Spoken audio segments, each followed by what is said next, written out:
হরে কৃষ্ণা, রাধে রাধে।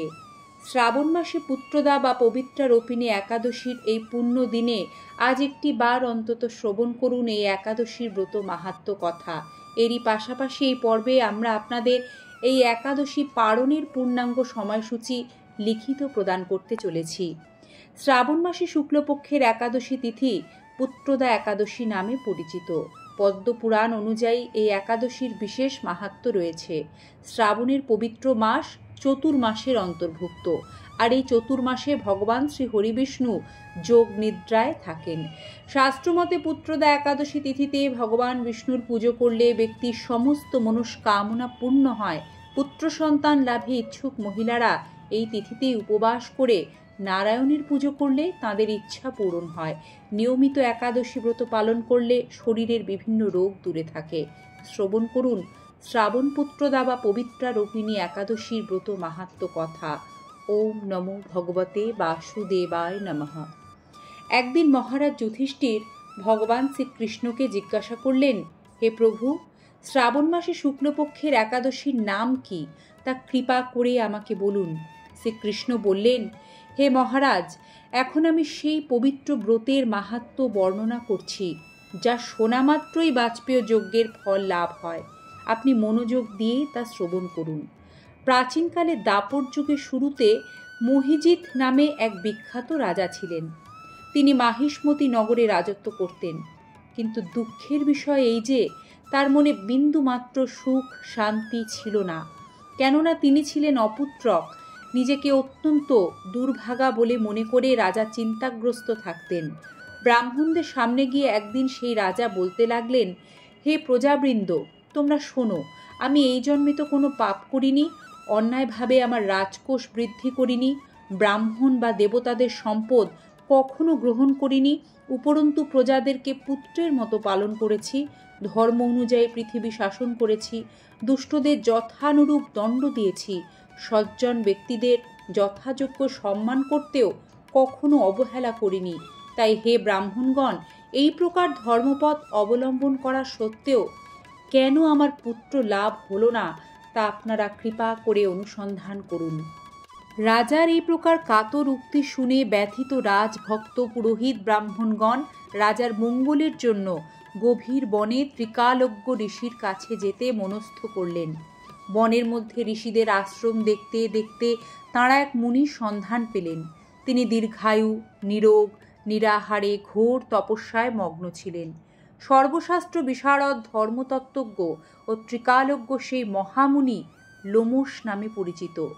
ব্রহ্মার এক কল্প অতিবাহিত হলে মুনিবরের গায়ের একটি লোম পরিত্যক্ত হতো। এই কারণেই এই মহামুনির নাম লোমশ। তাকে দেখে সকলেই ধন্য হলেন। তারা পরস্পর বলতে লাগলেন যে আমাদের বহু জন্মের সৌভাগ্যের ফলে আজ আমরা এই মুনিবরের সাক্ষাৎ লাভ করলাম। তারপর ঋষিবর তাদের সম্বোধন করে বললেন, কি কারণে আপনারা এখানে এসেছেন এবং কেনই বা আমার এত প্রশংসা করছেন, তা স্পষ্ট করে বলুন। আপনাদের যাতে মঙ্গল হয় আমি নিশ্চয়ই তার চেষ্টা করব। ব্রাহ্মণেরা বললেন, হে ঋষিবর, আমরা যে জন্য এখানে এসেছি আপনি তা কৃপা করে শুনুন। এ পৃথিবীতে আপনার মতো ব্যক্তি আর কোথাও নেই। মহিজিৎ নামে এক রাজা নিঃসন্তান হওয়ায় অতি দুঃখে দিন যাপন করছেন। আমরা তাঁর প্রজা। তিনি আমাদের পুত্রের মতো পালন করেন, কিন্তু তিনি পুত্রহীন বলে আমরাও সবাই মর্মাহত। তার দুঃখ দূর করতে আমরা এই বনে প্রবেশ করেছি।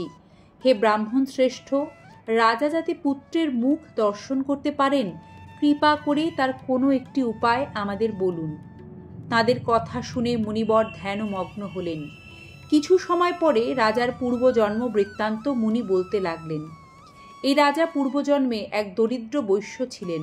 একবার তিনি একটি অন্যায় কার্য করে ফেলেন। ব্যবসা করবার জন্য তিনি এক গ্রাম থেকে অন্য গ্রামে যাতায়াত করতেন। এক সময় জ্যৈষ্ঠ মাসে শুক্লপক্ষে দশমীর দিন কোথাও একটি যাওয়ার পথে তিনি অত্যন্ত তৃষ্ণার্ত হয়ে পড়েন। গ্রাম প্রান্তে একটি জলাশয় দেখতে পান। সেখানে জলপানের জন্য যান তিনি। একটি গাভী ও তার বাছুর সেখানে জলপান করছিল। তাদের তাড়িয়ে দিয়ে তিনি নিজেই জলপান করতে লাগলেন। এই পাপকর্মের ফলেই তিনি এখন পুত্রসুখে বঞ্চিত হয়েছেন। কিন্তু পূর্বজন্মের কোনো পুণ্যের ফলে তিনি এই রকম নিষ্কণ্টক রাজ্য লাভ করেছেন। সবাই তখন বললেন, হে মুনিবর, শাস্ত্রে আছে যে পুণ্য দ্বারাই পাপ ক্ষয় হয়, তাই আপনি এমন একটি পুণ্য ব্রতের উপদেশ করুন যাতে রাজার পাপ দূর হয় এবং আপনার অনুগ্রহে তিনি একটি পুত্র সন্তান লাভ করতে পারেন। লোমশ মুনি বললেন, শ্রাবণ মাসে শুক্লপক্ষের পবিত্রারোপণী একাদশী ব্রত অভীষ্ট ফল প্রদান করে। আপনারা যথাবিধি তা সকলেই পালন করুন।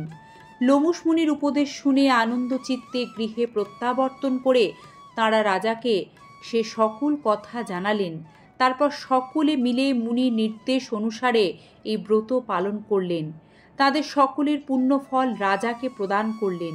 সেই পুণ্যের প্রভাবে রাজমহিষী গর্ভবতী হলেন। উপযুক্ত সময়ে রাজমহিষী ভগবান শ্রী হরিবিষ্ণুর আশীর্বাদে বলিষ্ঠ সর্বাঙ্গ সুন্দর এক পুত্র সন্তানের জন্মদান করলেন। ভবিষ্যত্তর পুরাণে এই শ্রাবণ পুত্রদা বা পবিত্রারোপিণী একাদশীর মাহাত্ম্য বর্ণিত হয়েছে। এই ব্রত মাহাত্ম্য যিনি পাঠ বা শ্রবণ করবেন তিনি সমস্ত পাপ থেকে মুক্তি লাভ করবেন এবং পুত্র সুখ ভোগ করে অবশেষে দিব্যধাম প্রাপ্ত হবেন। অথ এই একাদশী ব্রত কথা সমাপ্ত। একাদশী পবিত্র এবং পুণ্যতিথি। নিজেও পালন করুন এবং অপরকে উৎসাহ প্রদান করুন এই ব্রত পালন করতে।